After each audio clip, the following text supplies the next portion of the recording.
my biggest drive to have these conversations and podcasts, whatever, is to kind of evangelize for the industry that I work in, right? I happened into it by chance. I had an internship with a land developer, 10 years ago, and luckily I fell into it and embraced it, and it's just been the most fun, rewarding career I could have imagined.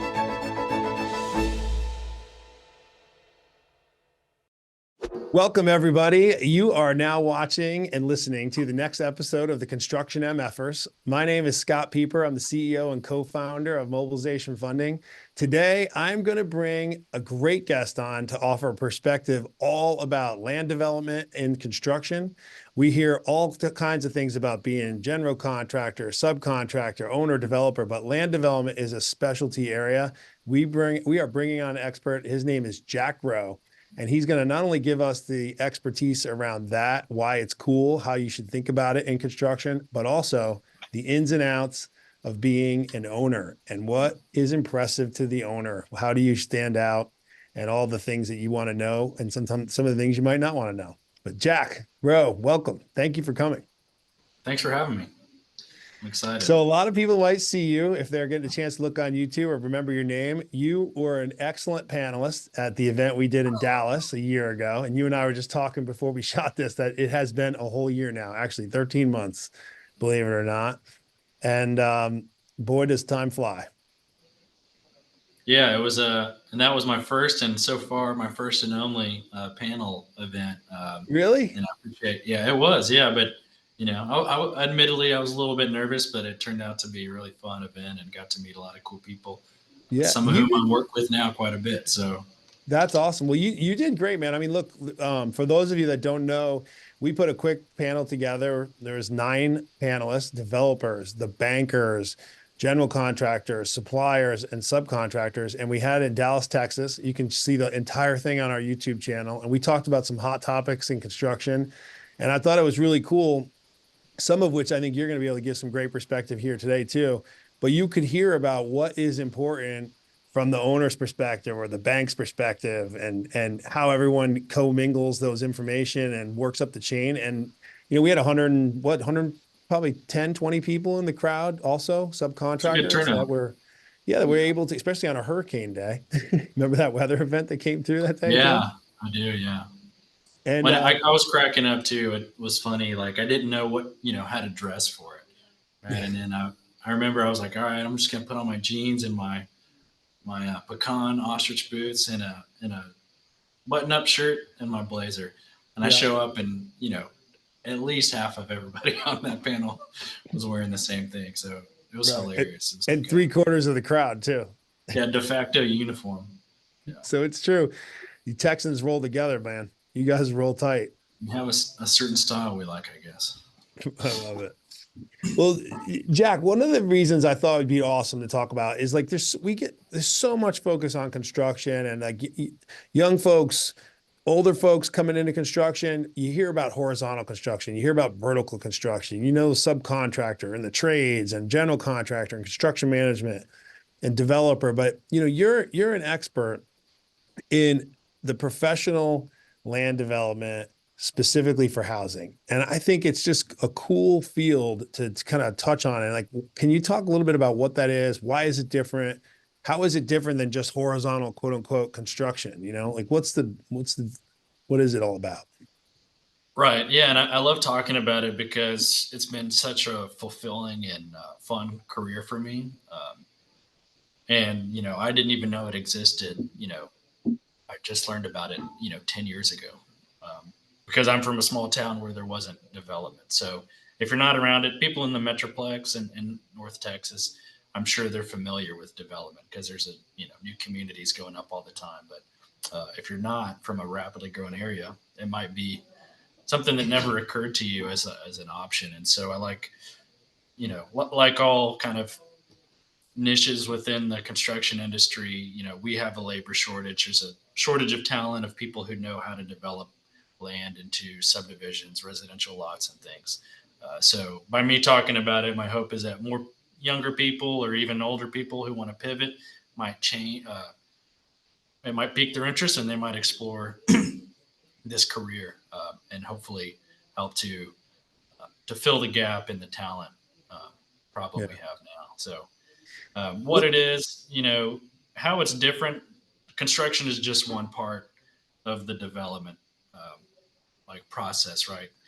There's a lot of bureaucracy that we deal with because we're making substantial changes to the cities that we're working in, and so you really it starts. If I could, at a 30,000 foot view, talk about the process. You're, for one, identifying the raw land is what I typically deal with. So you're looking for greenfield developments, typically agricultural use up here. It might be falling under another zoning designation. But regardless, it's very typical for us to have to rezone the property. So taking it from agricultural zoning designation to single family or build to rent, multifamily, and that can take 6 months to a year, depending on uh, the specifics of that particular property, where it is, what other features, does it have environmental features or, you know, a quirky zoning to it. There's just so much to that, right? That's a huge lift in itself just to get the zoning that you need to build it. So that's something that I don't know if you call it construction, it's entitlements.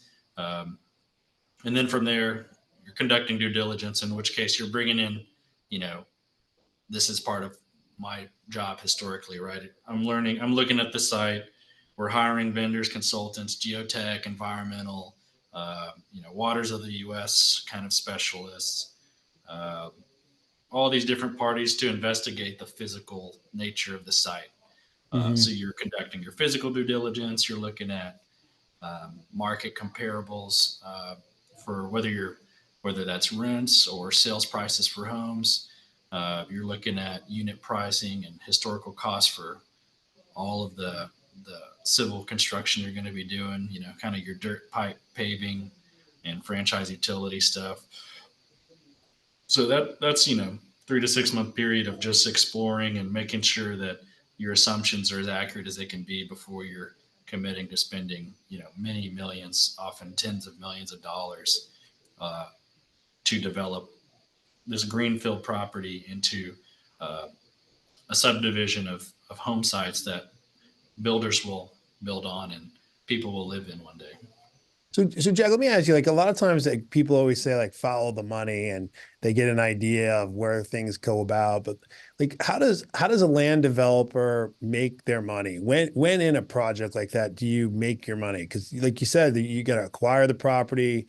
Entitlements sounds like a ton of paperwork, a lot of legal services, engineering services, consulting services, like any kind of service professional like you can imagine could be out there.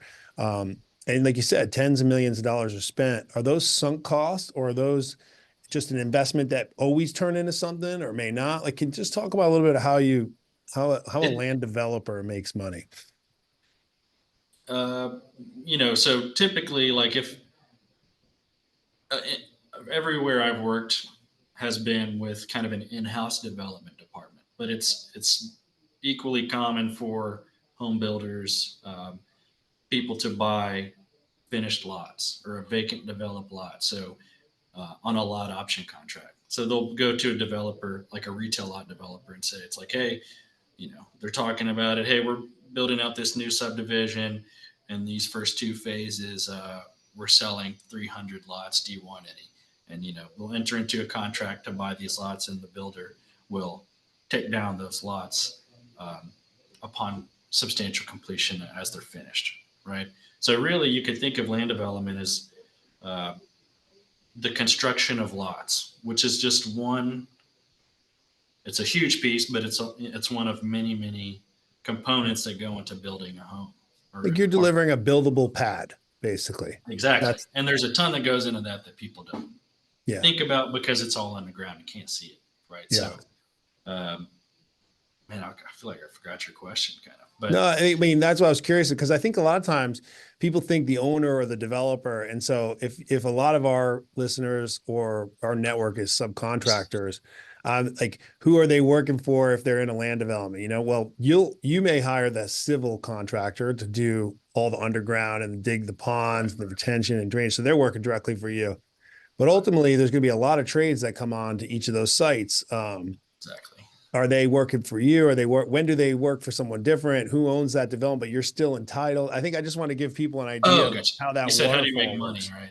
Yeah. So the product of a land developer, whether you're an in-house department of a home building company or a retail lot developer that sells lots to a builder, your product that you're selling is a lot, right? So if you develop a subdivision, let's just say you buy one lot, it's ag use, you rezone it, you get all the plan approvals done, uh, then you finish it out. Let's just say you have 100 lots. You've subdivided that one lot into 100 lots. You are selling lots. So you get your money at the end. So, you might start to get the sense that this is a highly risky business uh, for the average person, right? I've met some people who kind of want to be kind of startup developers. And when I talk to them, their mind's kind of blown about how much goes into it as far as effort and money, right? It's just something you don't know unless you've been in doing Yeah.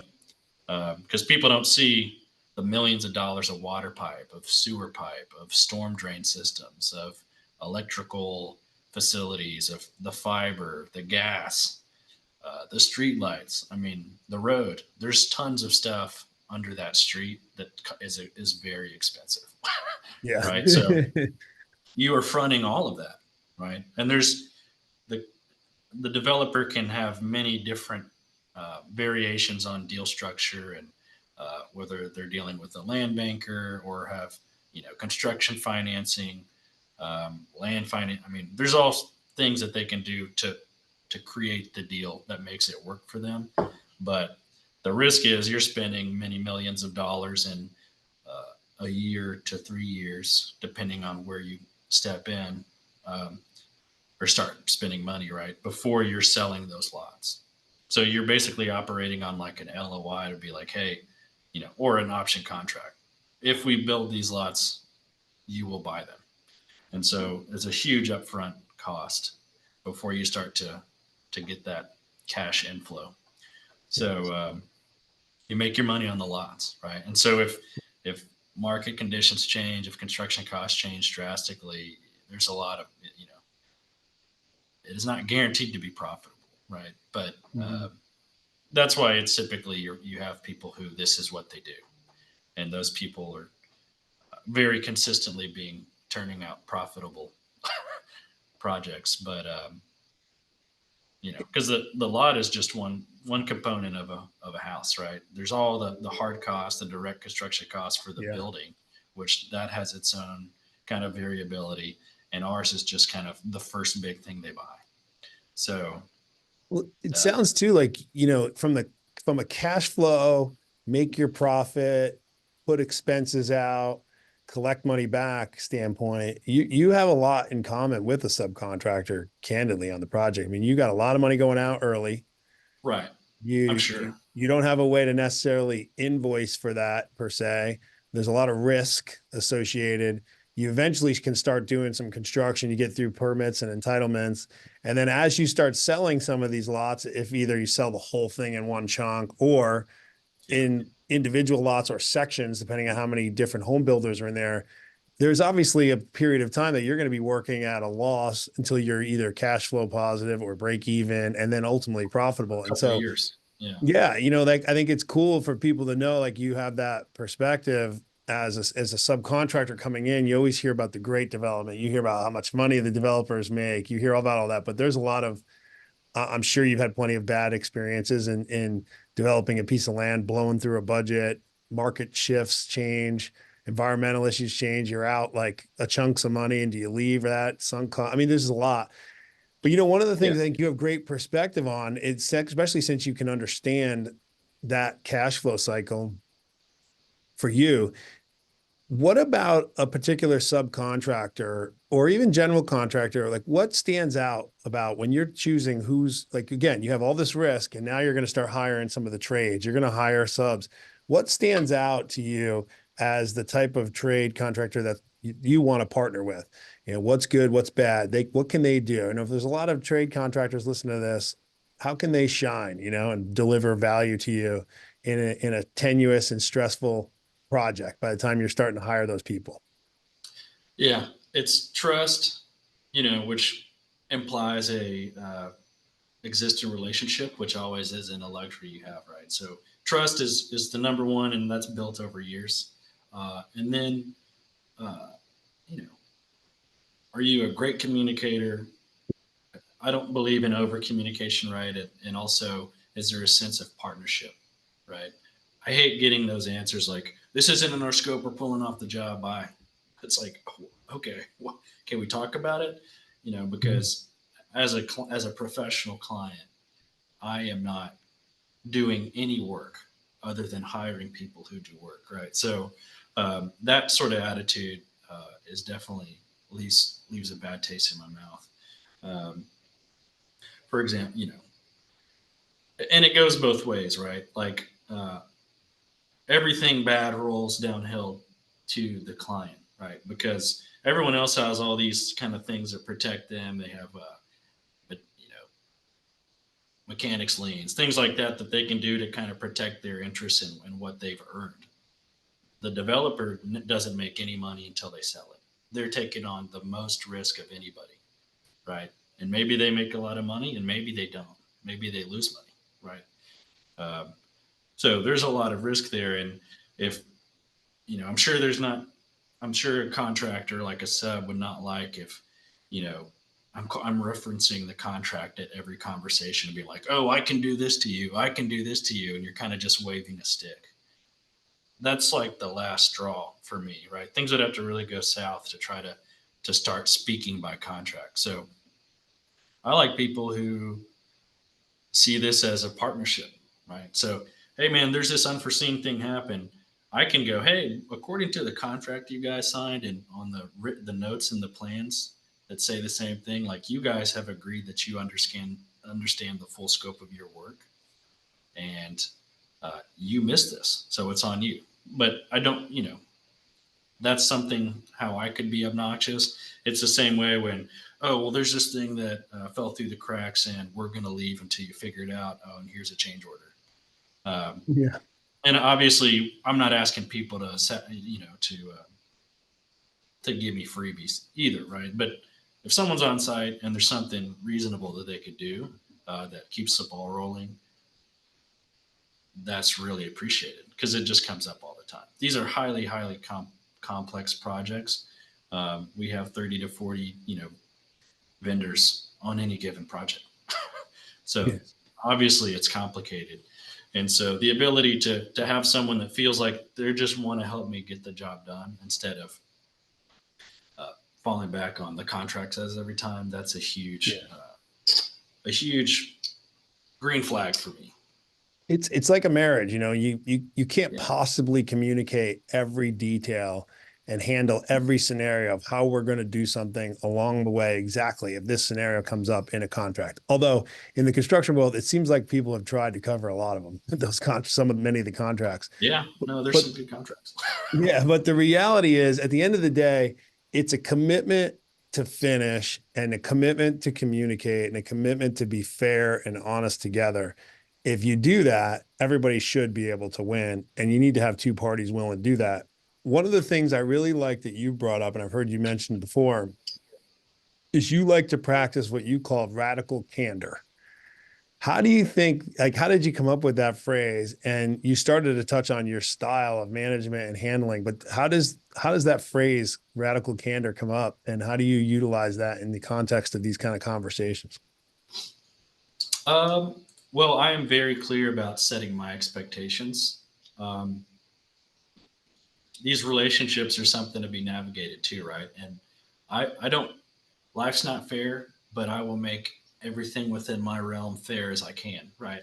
Um, so part of that is setting clear expectations. If you don't voice your expectations, you can uh, count on being disappointed, right? And you're probably disappointed anyway. But um, a lot of that radical candor is just being, confronting every problem that comes up in a polite way, right? And what makes that possible for me is that I don't lose my temper, right? I'm not losing my cool. I'm not the guy who's going to call and yell and cuss and stick a finger in your face saying you screwed this up or that. I try to get ahead of those things. Um, but what's important to me, and I don't think anyone likes doing it, unless you're like a sadist or something. But sometimes people screw up and it costs a lot of money or it causes a big problem. How do you address those things, right?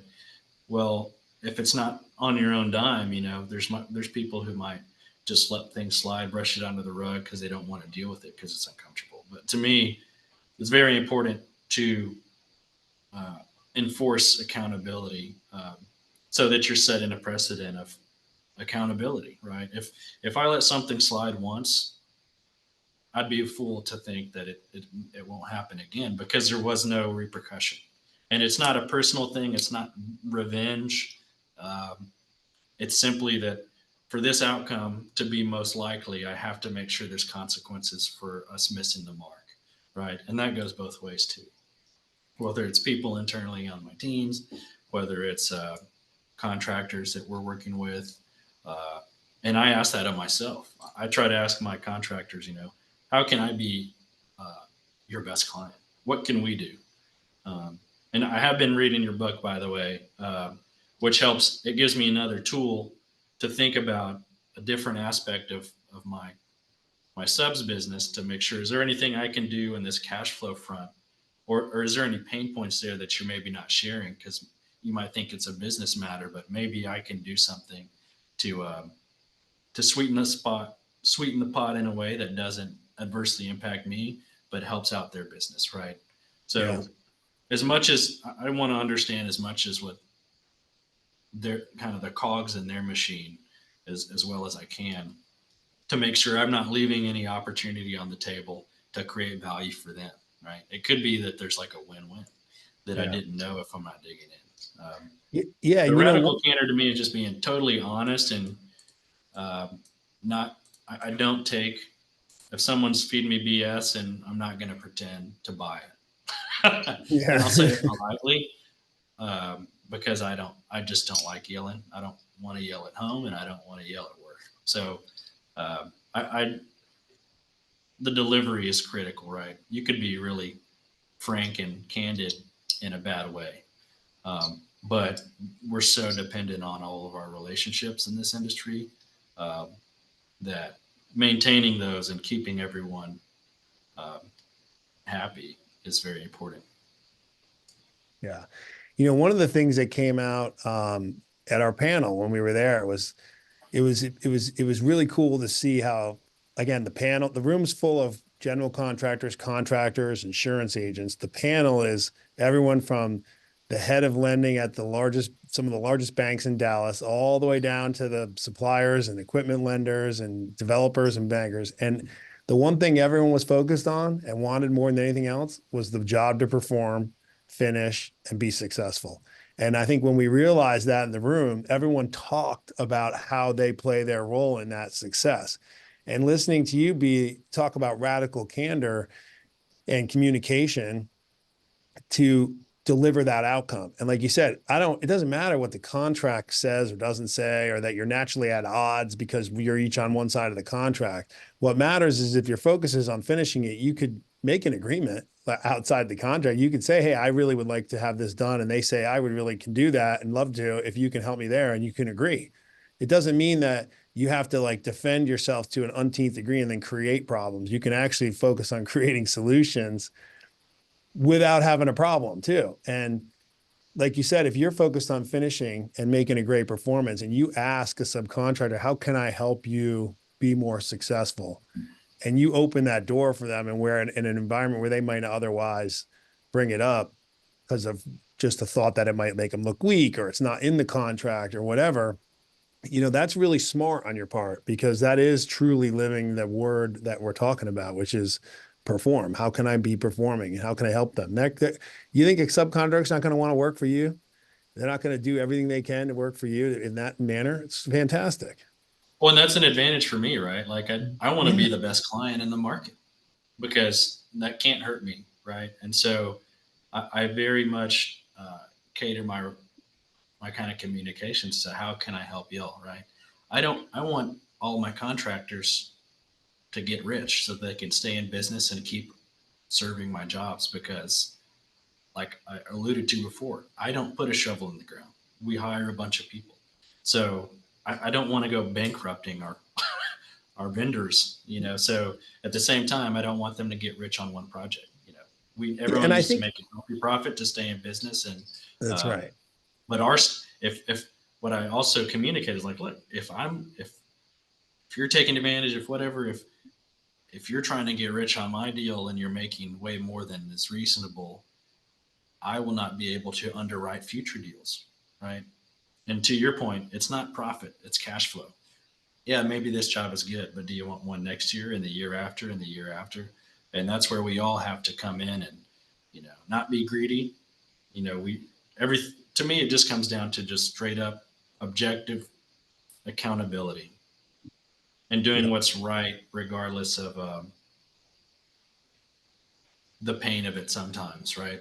That's Because right. we just have to be accountable. And if we reinforce the the appropriate consequences of what everybody does, me included, client included, then we should all get better, right? Because if you have pain, you should reflect on that, and then you will avoid it or try harder to avoid it next time. So to me, Yeah. it's an important tool to. And again, nothing personal about it. It's just in the system of process improvement, there must be accountability and consequences.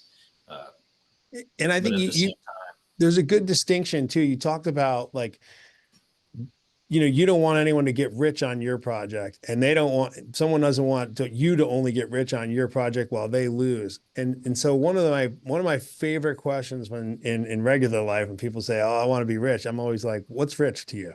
You know? yeah, And I tell our contractors that we work with all the time, I was like, what's rich for you on the project? What's too, or a general contractor says, I don't want that. They're making too much money. I said, what's too much money? What percentage? And the answers to that question sometimes are unbelievable to me. And I think if there was more transparency, I think everyone would realize, you know what? Okay, I didn't realize that, because sometimes there's general contractors out there thinking that a sub is charging them, and they're making, for example, 35 or 40% on a project. I've had other general contractors think that a sub's making 5%, and that's too much. And so you got to ask that question, because not that you need to go share what your profit margins are, but at the end of the day, if you perform a project really well and you have a reputation of being a great performer in your trade, and you have a great reputation of winning contracts at whatever price you bid it at, but you're making more percentage than any other person, that doesn't mean you should make less. It just means you figured out how to deliver the value. But what one contractor can do at 35% at the same exact price point might be only an 8% margin for another contractor, because time and business, efficiencies, their supplier vendors, I mean, litany of things that are regular business. And so I think sometimes contractors, contractors should share what perspective of what they're making and what their cash flow is, so that someone can help them, so that you can also know, like, hey, look, I'm not killing it on this project. Okay, well, what's killing it? Who knows? If I were to ask you, Jack, how many times have what do you think your utility guy makes on a project? You might have 4 or 5 different answers. You may not know at all. Your perspective of margin is for what you know, right? And if no one right. knows what you know, and just like the other, and I think sometimes that would help, because people aren't making as much as they think they're making, and they're also not making as little as people think they're making. And so Right. I hear a lot that margins are thin and nobody's making any money, but I see a lot of like $100,000 trucks out there. You know, right. I mean, obviously everyone who sticks around and maintains a successful enterprise is Yeah. doing has a healthy business. And as someone who, I see all the margins that people make, right? Now, obviously I don't see every business, but anybody that comes to us, we obviously see what the costs are. We see what the margins are. And, a lot of people try to make a 15 to 20% margin, right? And subs try to figure that out, and some don't, and some can't. Like, some of them can't compete with those margins. Some of them can compete, and they're even higher. The reality is depending on where your business is and what your cost structures are, you have to bid the jobs at a margin that you can do it at. And if you're high all the time, then you have to look at your business. If you're low all the time, then you need to look at how you can look at your business. But you can't just fit the price of the market and run your business at a loss, because, like you said, all these companies are going to go out of business, and then you don't have any money. Or if if you bid a project with 60-day terms when you're paid as a trade, you might need a 30% margin for you to execute a 60-day term project, but you might be able to do it at a 20% margin if you're getting paid in 30 days. And that would be a conversation to have with Jack. Yeah. Yeah. Say, hey, like it might sound like, hey, your bid's a little high. You're about $400,000 high on this job, this job. I'd love to give it to you. And you're like, yeah, I know. 60-day terms just really stretches me, because I have to float a lot of extra labor, and I got to float a lot of extra supply costs. I don't have paid when paid with my supplier or not. So, if you could give me 30-day terms, I probably could give you a discount for that. And here's the reasons why. I don't have to carry this extra cost or whatever. It's not just a price, but explain that. That's something you can understand and resonate to. You might say no, and you still might not get the contract, or you might say, yeah, okay, cool. I understand then why you're $400,000 high. Right. And again, yeah, I mean, it's very complicated, right? Like, luckily we have a bidding system, right? So that keeps people competitive, right? Mm-hmm. It should, and it seems to. But also, we're looking at it kind of with a fine tooth comb. Is there anything that doesn't seem reasonable, right? I mean, because we can use common sense and our experience in the field to like, hey, man, this really shouldn't cost what you're charging here. What's going on, right? And have those conversations. But yeah, I mean, it's just, and that's kind of to our overarching like theme is part of candor is like, I'm going to ask every question I can think of, right? The more I know about what the needs of the contractor are, uh, maybe there's something that might have been left on the table that we could agree to that benefits them and doesn't hurt me, or vice versa. And that's a victory. Yeah. Right? So um, it's just about getting in the weeds about what our needs are, and that's kind of negotiations 101, right? It's like I don't want to enter into these things thinking like we're adversaries, because we're we're on each different side of the paycheck, but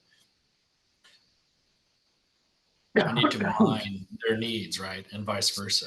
And I feel like those conversations aren't had unless I bring them up, typically, Yeah. because it's just kind of business as usual. We're stuck in kind of the automatic, like autopilot of how things are usually done, and I'm trying to look for kind of novel solutions and ways to save money or create value. Um, and I see myself as, even though I'm the client, I'm thinking of how can I make my contractors' life better, right? What can we do to, all else being the same, and obviously the project must happen as fast as it can, as cheap as it can, right? Um, but how can I do that in a way that serves the needs of them? Because, like you said, if there's 5 utility contractors in town, and I'm so hard on one that they go bankrupt, well, now the fewer people there are competing for project work, that is even a relatively short term, that's a threat to me, right? Because if there's fewer players, there's more potential for collusion and consolidation, and keeping prices higher than they should be in a competitive environment. So Yeah. I'm having to keep all these things in mind. Like, what's the overall ecosystem of the kind of trade base I'm working within? Yeah. And when you gave a good example, like if you challenge someone on, oh, is that really supposed to cost that much? Like, you're asking that for a reason. It doesn't necessarily mean they're trying to cheat you. It might just mean like, Right. if you asked me that, I'd be like, well, what is it supposed to cost? Like, maybe you got a better vendor, and I'm not married to this vendor. If you can save, if you know somebody else, we could buy this for 20% cheaper because you have visibility to 4 other bids. Hey man, Exactly. like tell me who it is. I'm happy to buy from them. Like let's go. Like I don't care about the overall price. I care about what I'm going to make. Exactly. Yeah. Totally And different so, yeah, that's a conversation than great point. Like, if there's something that's not profitable for them that they have to sub out and they have to mark it up, can I take it on? I mean, yeah. all of those little levers, I'm trying to look at to see, like, I save $10,000 here, 20,000 there, Yeah. 100 here, and that adds up. As a salesperson, like, and you asked me that question, I'm hearing that like, Jack, it sounds to me like you want to give me this job, but I'm just a little high over here. Like let's talk about the places you think I'm high. I'd love to work with you on this. Show me how I can help save some money in here. If there's other vendors, we can kind of move through some of your experiences. I'm happy to make those adjustments. What I care about is executing the job and making my margin. I don't care about buying from this exact vendor per se. If there's one that you're happy with. Exactly. Totally different way to answer that question, man. Like completely different way to handle that, right? When it just comes down to asking, I don't know if that's technically, in the definition of candor, but yeah, to me, I ask a lot of questions before I ever decide anything, and it really, I am not a expert in utilities construction, right? I could not go lead a crew to do it. So we're more of like a developer is more like a symphony conductor, right? He probably can't play any of the instruments, but he knows how to coordinate them all in a way that produces, uh, you know, the music, right? Or for us, so we're producing a project, but we're really just managing people and personalities and schedules and budgets. Uh, so yeah, a lot of times I'm asking questions so that I know, or I can, maybe I have an idea in my head of how some process or something works. All those questions I'm constantly trying to refine and become more accurate in my understanding, uh, to kind of build out my mental model of what I'm doing. Because if the more I understand each individual lever, if I can move those around uh, in different ways, I can be more adaptable and flexible. Because there is a lot of stuff that comes up, kind of that's unforeseen. Because there's only so much you can explore underground, right? Just from a cost perspective, you can't dig up all the dirt to estimate how much it's going to cost to dig up all the dirt. Right, Right. So right. you encounter things that you didn't foresee. And so the more I can understand about everybody's capabilities and what's challenging for them, the better I can kind of quarterback it when it comes down to a fire drill. Yeah. Or even just identifying, hey, here's 3 or 4 common problems that occur that we'll probably have to have a conversation about along the way. How do you go about handling those things? That's a good indicator of how you go about handling anything, right? And so having those conversations up front, if you initiate them, or even if you're a subcontractor, initiate those, find out how someone's going to handle a certain thing that is quite obviously something that most people have handled sometime in the past and might quite frankly handle on this particular project. Right. Yeah. So you talk a lot about building to rent. And before we wrap this up, I did not want to miss out on like the build to rent concept. And it's a big move. It's happened a lot. Traditionally you're building homes and sites for purchase, for homeowners, for first time home buyers, for second homes, depending on the size of the development. But now there's a lot of developers are in the build to rent space, especially fast growing markets like you're in the Dallas Metroplex area. What is build to rent and what's the difference and how should people be thinking about it? So either it was a mistake or something why the term build to rent came to be. And I wish I could sit that person down and scold them because it seems to cause a lot of problems and confusion, right? But it seems like in the beginning, and I was aware of like kind of earlier when this was happening, uh, where home builders would build homes with the intention at the outset of selling them to a landlord, whether that be like a REIT, a real estate investment trust, or a hedge fund, or a family office, or some wealthy individual. Um, so I think that built to rent probably came from single family homes being constructed to sell to a landlord. And then a whole slew of other variations of quote unquote build to rent came to market. And you know, I've been involved with developing build to rent that is really, multifamily zoning. It's an apartment community, right? The units, instead of being uh, 30 to a building or more, right? It's not a garage. It's not a walk up apartment. It's not a garden style. It's not podium or garage wrap. It doesn't fit any of the molds that people are accustomed to. Frankly, that a lot of the building code and a lot of the zoning language is catered to this specific architecture, and so it's really kind of rattled everybody. Um, it's pushing people's imagination, kind of those limits, because suddenly I'm looking at a apartment style living community, but all the units have the architectural appearance of a single family home. So trying to deal with city staff, the fire department, the permitting department, the civil, and the public works, and just all these different departments. It's like we don't know how to treat it because Hmm. maybe the site work looks more like a guard style apartment, or maybe a subdivision, but the buildings look like single family homes, and it's caused a lot of confusion. But there, and what adds to that is that this seems to be a very kind of creative and variable product type, because every site's different. Um, Build to rent that I'm accustomed to is multifamily living. It's an apartment community, professionally managed, like anyone who's lived in like uptown Dallas or something, or Oak Lawn apartments there where I've lived. Um, it's operated the same way. It looks different, and people really like it because if you live, I don't know how it is in Florida, probably everywhere in the U.S. It seems like everybody has a dog, right? And Hmm. uh, if you're living in an apartment, it's not ideal for having a dog. I remember many times seeing, a young lady walking in her pajamas at 7 in the morning down 100 yards of concrete hallway, and the dog pees in the hall or something. Or maybe she makes it outside, but she has to go down an elevator with a lot of people in their pajamas, has to go outside to a 10 by 10 patch of grass that's an outhouse for dogs. It stinks, it's disgusting. And then they have to go back up. Versus in this type of apartment home, there's a doggy door, or worst case scenario, you open the back door, you let your dog out.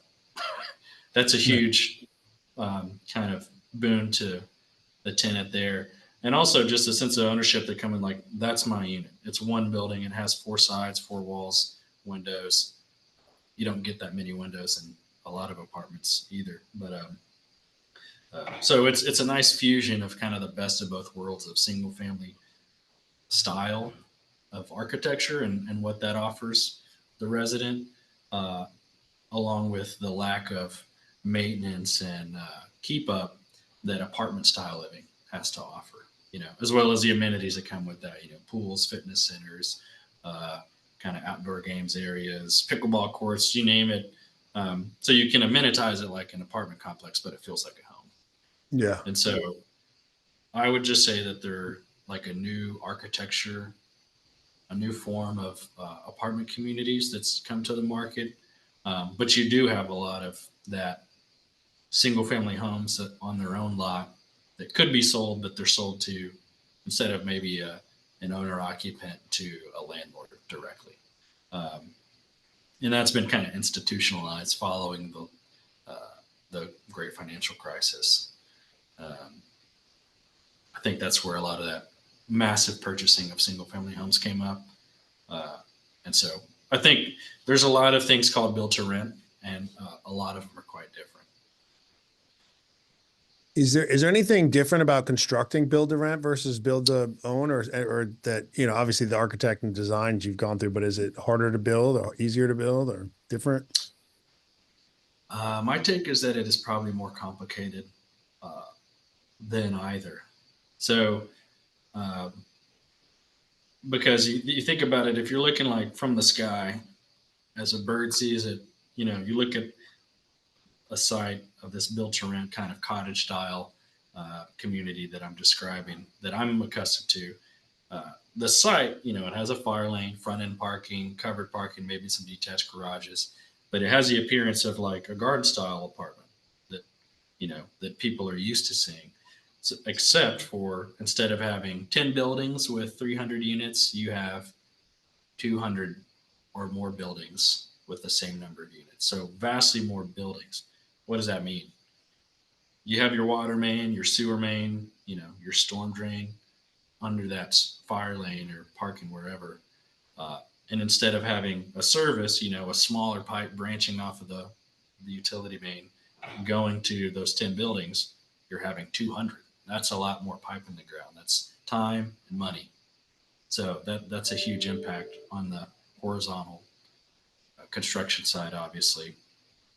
That's the biggest difference, I would say, is that by exploding out the buildings into more, into more buildings, there's way more underground work. And that's for water, sewer, storm, electric, fiber, security. So there's a lot of stuff in the ground, right? The code is a little different because and that's going to vary city by city depending on what their interpretation of the code and how they see it is. But it, you still got to sprinkler them in a lot of cases. Sometimes you don't. But a one-story apartment is not the same as a 3 or 4-story apartment building, and the risks and hazards associated with that from a fire perspective, right? So maybe there's some savings there, or maybe you're paying for something that's really over-engineered or over-designed for this size and style of unit, but you still have to do it because of the fire department or something like that. But I would say that, from a horizontal standpoint, it has much more going on than a subdivision would, and a lot more than a traditional multifamily community would. Nice. But then it's probably cheaper to build the units because they're not 3-story, right? So maybe it's a different, and this is kind of getting out of my wheelhouse. I'm not a vertical construction guy, right? But I do have friends who build apartment communities, like traditional ones that, it's obviously different in that regard. So for my world, it's way more complicated from an underground and horizontal standpoint. Cool. To put it in the ground. Yeah. Well, Jack, I think your perspective on these topics and issues have been fascinating for folks to hear and understand. I always like to ask the last question, and that question is, what is it that I have not asked you that I should have? Well, I'm glad you asked, because I was going to say, a lot of I might have said this in the beginning. My biggest drive to have these conversations and podcasts, whatever, is to kind of evangelize for the industry that I work in, right? I happened into it by chance. I had an internship with a land developer, 10 years ago, and luckily I fell into it and embraced it, and it's just been the most fun, rewarding career I could have imagined. And I have a lot of friends with good paying jobs that that a lot of people would envy. But when we're talking about our day and our work, it's very obvious to me that I enjoy my job a lot more than most people I interact with. And That's so awesome. I know, the tech, there's all these things that are kind of sexy, right? That people like, oh, I work in tech and I live in Austin or whatever. And so there's all this like cultural stuff, and a lot of the talk and the preconceived notions about this construction industry aren't positive, whether it's, people thinking you're not working with educated people, which is totally wrong. Very sharp people in this industry. Whether it's lucrative, absolutely it is, right? Is it engaging?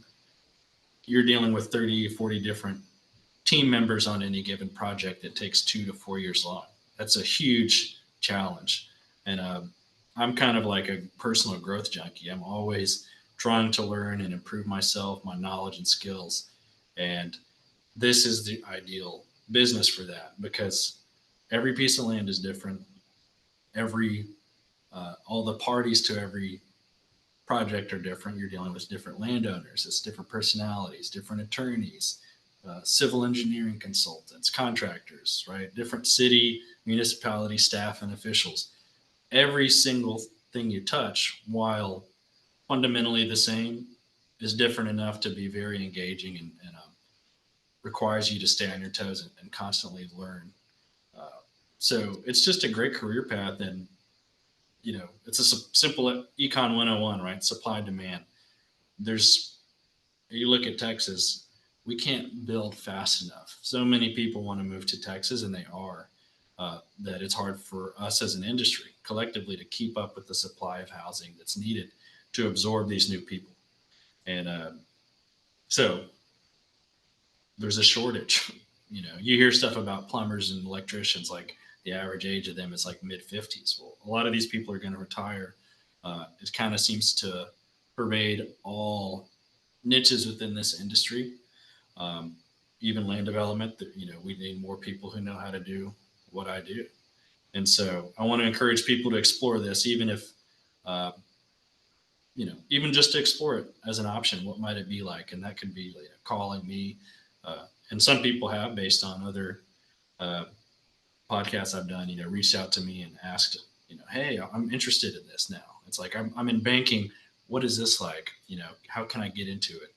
And so to me, that's a success, because we have a supply demand problem. We need more talent for land development people.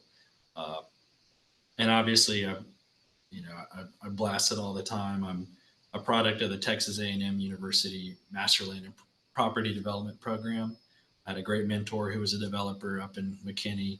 Um, I stay in touch with a lot of people in the industry that way. And so that was my kind of my foot in the door going through that program. And so I feel like I owe it a lot. And it's been so rewarding to me that I just want to spread the word about kind of this line of work, and hopefully people look into it. And hopefully we can start offsetting and taking bites out of that shortage of talent that we have currently, because from all the reports I see, Texas is going to keep growing and really fast, for Yeah. a long time. So Texas, especially, but you're in Florida. If there's anywhere close to being as hot as Texas, as far as a housing kind of demand, it's Florida, right? It's Y'all are Florida. right there with Yeah. us. So you have all these markets that they're developing. We're a developing country in the sense that we're not totally built out. And that's really exciting to be part of. Driving down the street and talking to my daughter. You see that community there?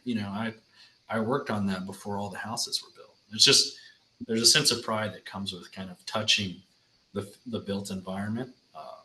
That's been so rewarding for me. I love to talk about it, and hopefully more people take interest and explore this as a career path.